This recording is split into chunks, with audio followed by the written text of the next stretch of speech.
Okay, so today we are going to study the regulation of gluconeogenesis. इसमें सबसे पहला point हम देखते हैं ग्लूकोगोन कैसे रेगुलेट कराता है ग्लूकोनियोजेनेसिस को. We all know glucagon is a hormone. Secrete होता है पेंक्रियाज से और पेंक्रियाज के अल्फा सेल्स से. कब सिक्रीट होता है? जब ब्लड ग्लूकोज लेवल लो हो जाता है. And what does it want कि ब्लड ग्लूकोज लेवल इंक्रीज़ हो. और ऑफ कोर्स हमें पता है ग्लूकोनियोजेनेसिस ग्लूकोज प्रोड्यूस कर रही है, so it is going to increase the blood glucose level. तो ग्लूकोगोन किस तरीके से ग्लूकोनियोजेनेसिस को एक्टिवेट कराता है ताकि ग्लूकोज का लेवल इंक्रीज हो? By these three processes. सबसे पहले तो ये एक एलोस्टेरिक इफेक्टर की जो क्वांटिटी है उसे चेंज कराता है. And that allosteric effector is the fructose 2,6 bisphosphate.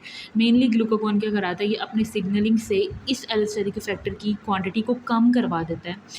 क्योंकि ये जो एलोस्टेरिक इफेक्टर है ना, इसका फ्रुक्टोज 2,6 बिसफॉस्फेट क्या कराता है? ये एक ऐसा कंपाउंड है जिसने हमारे ग्लूकोनियोजेनेसिस को इनहिबिट कराना है और ग्लाइकोलिसिस को एक्टिवेट कराना है. ग्लूकोनियोजेनेसिस में ये हमारे एंजाइम फ्रुक्टोज 1,6 बिसफॉस्फेटेज को इनहिबिट करवाता है और ग्लाइकोलिसिस में ये PFK1 को एक्टिवेट करवाता है. तो सिंपली हमारे पास ग्लूकागोन आके इसके लेवल को कम करवा देता है. जब इसका लेवल कम होगा तो हमारे पास फ्रुक्टोज 1,6 बिसफॉस्फेटेज इनहिबिट नहीं होगा, ये एक्टिवेट होगा और ग्लूकोनियोजेनेसिस ज़्यादा से ज़्यादा होगी. इसकी डिटेल हम पिछले वीडियो में देख चुके हैं कि किस तरीके से ग्लूकागोन इसके लेवल को कम करवाता है और फिर इसका कम लेवल हमारे पास बिसफॉस्फेटेज को एक्टिवेट करवाता है. Second thing being the covalent modification of enzyme. ये हमारे पास एक एंजाइम की कवलेंट मॉडिफिकेशन कराता है, that is the PK. You all know pyruvate kinase the last enzyme of glycolysis जो PEP को पायरुवेट में कन्वर्ट कराता है. इस एंजाइम की ग्लूकागोन फॉस्फोराइलेशन करा देता है और फॉस्फोराइलेशन से ये एंजाइम इनएक्टिवेट हो जाता है. जब ये इनएक्टिवेट होगा तो PEP पायरुवेट में कन्वर्ट ही नहीं होगा. PEP का लेवल ज़्यादा हो जाएगा and that level is going to do what? Gluconeogenesis कराएगा. The third thing being the induction of enzyme synthesis. ये हमारे पास ग्लूकोनियोजेनेसिस के एंजाइम की सिंथेसिस को बढ़ा देता है. That enzyme being the phosphoenolpyruvate carboxykinase. इस एंजाइम की जीन्स की ट्रांसक्रिप्शन को इंक्रीज करा देता है glucagon with the help of a transcription protein जो कि ये है. This protein is CAMP response element binding protein.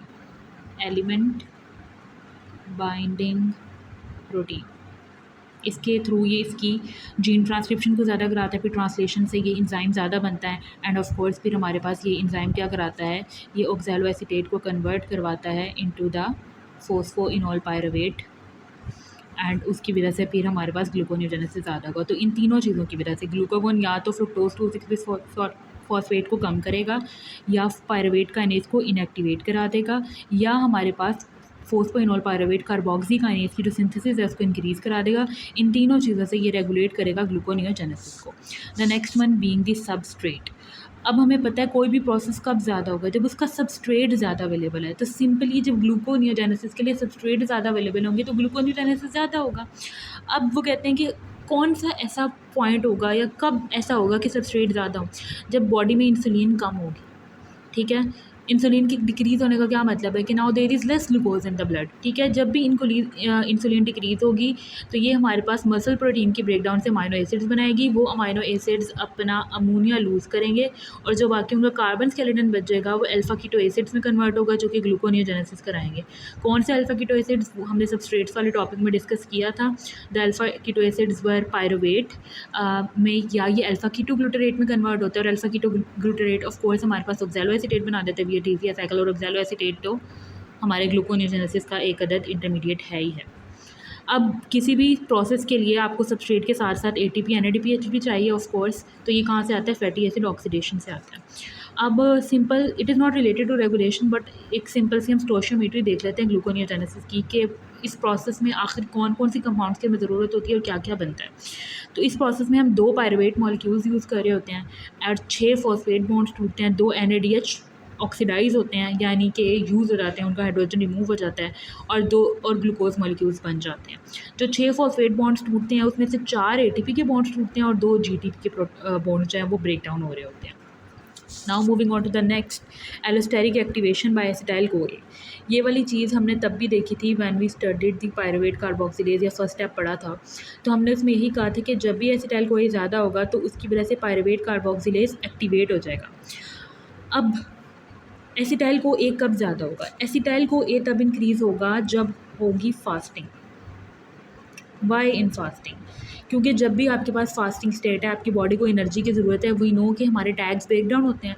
Tags break down हो के हमारे पास बना देते हैं एसिटाइल को ए, सॉरी देखिए ना, फास्टिंग है, टैग ब्रेक डाउन हुआ, हमें पता है कि वो फैटी एसिड्स और ग्लाइसरॉल बनाता है, ठीक है। ये ग्लाइसरॉल भी एक इंटरमीडिएट है ग्लूकोनेजेंसिस का, but right now we are going to focus on the fatty acids. ये जो फैटी एसिड्स हैं, ये फैटी एसिड्स हमारे पास क्या कराते हैं, इनकी ऑक्सीडेशन होती है और इनकी ऑक्सीडेशन से हमारे पास एसिटाइल को ए बन जाता है, ठीक है। तो जब भी फास्टिंग होगी तो एसिटाइल को ए का लेवल ज़्यादा हो जाएगा, ठीक है। जब एसिटाइल को ए का लेवल ज़्यादा होगा तो ये हमारे पास पायरुवेट कार्बोक्सिलेज को एक्टिवेट कराएगा, यानी ग्लूकोनियोजेनेसिस को एक्टिवेट कराएगा, ठीक है। और इनएक्टिवेट करा देगा पायरुवेट डीहाइड्रोजनेज कॉम्प्लेक्स को, यानी ग्लाइकोलिसिस को इनएक्टिवेट कराएगा। Now you can simply think कि हमारी बॉडी में फास्टिंग चल रही है, we need more glucose, okay. तो उस जो उस टाइम पे अब हमारे पास जब है ही नहीं ग्लूकोज, तो ग्लाइकोलिसिस तो मुश्किल है ना, we need more glucose to do our functions. तो एसिटाइल उस टाइम पे जब टैग टूटेगा और उससे फैटी एसिड्स बनेंगे और उनकी ऑक्सीडेशन से एसिटाइल को ये बनेंगे, तो ये एक्चुअली में एक सिग्नलिंग मॉलिक्यूल के तौर पे एक्ट करेगा कि we need gluconeogenesis and not the glycolysis. तो इस तरीके से you always have to remember कि एसिटाइल को ए जब भी ज़्यादा होगा, ये ग्लूकोनियोजेनेसिस करवाएगा और ग्लाइकोलिसिस को इनहिबिट कराएगा। अब ग्लाइकोलिसिस को कैसे इनहिबिट कराएगा? With the help of pyruvate dehydrogenase complex. अच्छा, इस बात को ना थोड़ा सा समझते हैं कि इसको inactivate, if you could remember, जो हमारा पायरुवेट डीहाइड्रोजनेज कॉम्प्लेक्स है, इसमें 3 एंजाइम्स आगे फर्दर होते हैं, एक E1 होता है, एक E2 होता है और एक E3 होता है। उसके अलावा इसकी 2 रेगुलेटरी एंजाइम्स होते हैं, ये TCA साइकिल वाले चैप्टर में है, we will discuss it further. तो जो 2 एंजाइम्स होते हैं उसमें होता है कि पायरुवेट डीहाइड्रोजनेज PDH काइनेज होता है एक, और दूसरा होता है पायरुवेट डीहाइड्रोजनेज फोस्फेटेज, यानी इस, और ये दोनों रेगुलेटरी एंजाइम्स इन तीनों में से किस पे एक्ट करते हैं? ये दोनों एक्ट कर रहे होते हैं ऑन द E1। ये इसकी फॉस्फोराइलेशन कराता है, ये इसकी डीफॉस्फोराइलेशन कराता है, पर मज़े की बात यह है कि ये फॉस्फोराइलेशन से इनएक्टिवेट हो जाता है। तो व्हेन एवर वी वांट कि हमारे पास पायरुवेट से एसिटाइल को ए ना बने, तो किसको एक्टिवेट होना चाहिए? इस काइनेज को। ये एक्टिवेट हो, इसको फॉस्फोराइलेट कराए, इसे इनएक्टिवेट कराए, ये पूरा का पूरा एंजाइम इनएक्टिवेटेड, नो ग्लाइकोलिसिस। अब यहाँ पे क्या कराना है? जब एसिटाइल को ए ज़्यादा है, देखें ना, एक प्रोसेस है, पायरुवेट से एसिटाइल को ए बनना है, जब ये ज़्यादा है तो फीडबैक इनहिबिशन होगी ना, जब भी ये ज़्यादा होगा इसकी वजह से ये एक्टिवेट होगा, ये इसको फॉस्फोराइलेट करा के इनएक्टिवेट कराएगा, ये पूरा इनएक्टिवेट हो जाएगा और ये प्रोसेस नहीं होगा और इसकी बजाय ग्लूकोनियोजेनेसिस होना स्टार्ट हो जाएगी। अब दूसरी हम बात करते हैं कि allosteric inhibition by AMP। We simply know it, ये हमने अपने सेकंड स्टेप में भी डिस्कस किया था, फ्रुक्टोज 1,6-बिस-फॉस्फेटेज वाले स्टेप में, कि व्हेन एवर हमारी बॉडी में एनर्जी कम है तो हमें एनर्जी प्रोड्यूस करानी है, energy producing process is glycolysis.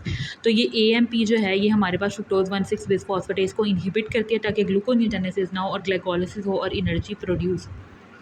That's it, that was the regulation में you should always remember glucagon, ठीक है। जब भी ग्लूकागोन हमारी ग्लूकोनियोजेनेसिस को ज़्यादा कराना चाहता है, सबस्ट्रेट ज़्यादा होंगे तो ग्लूकोनियोजेनेसिस ज़्यादा होगी।